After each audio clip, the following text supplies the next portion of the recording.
Hello students, आज हामी हेर्नेछौँ कि कसरी हामी माइक्रोसफ्ट टिम्समा असाइनमेन्ट सबमिट गर्ने। र फर्स्टमा हामी असाइनमेन्ट्सको इमेजहरू हामी फोनबाट क्लिक गर्छ एन्ड देन हामी टिम्स एपलाई ओपन गर्छ।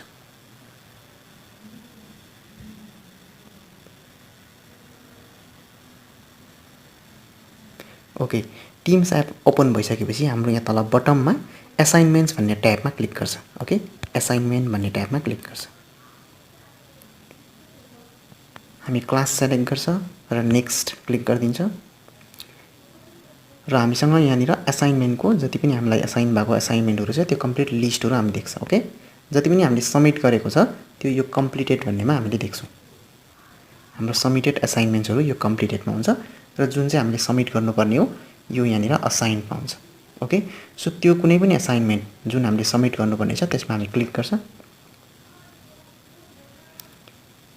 आफ्टर द्याट त्यो असाइनमेन्ट्सको कम्प्लिट डिटेल्स यहाँनिर आउँछ। ओके, सो इन्स्ट्रक्सनहरू दिएको छ यहाँनिर, कुन चाहिँ असाइनमेन्ट्स हो, रेफरेन्स मेटेरियल्स दिएको रहेछ जसको हेल्पबाट असाइनमेन्ट्सहरू गरिन्छ।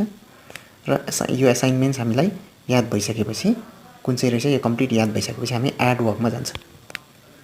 एड वर्कमा गएर हामी असाइनमेन्ट अपलोड गर्नको लागि अपलोड फ्रम दिस डिभाइसमा क्लिक गर्छ।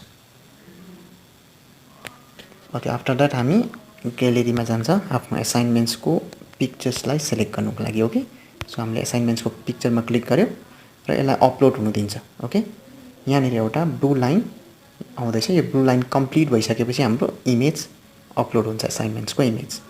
ओके, यसलाई कम्प्लिट हुनु दिनु पर्यो।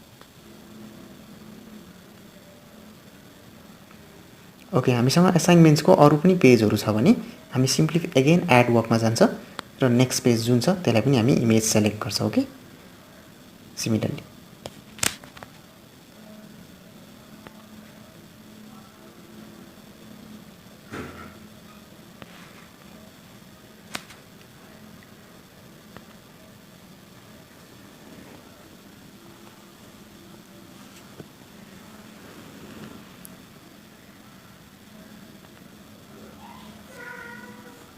ओके, सो हाम्रो असाइनमेन्ट्स अपलोड भयो र अपलोड भइसकेपछि हामीसँग यहाँनिर टप राइट कर्नरमा हामीसँग ह्यान्ड इन भन्ने छ। हामीसँग ह्यान्ड इन भन्ने, ओके, यो ह्यान्ड इनमा प्रेस गरिदिन्छ र यसरी हामी असाइनमेन्ट हामीले सबमिट गर्न सक्छ र हाम्रो असाइनमेन्ट सबमिट भयो।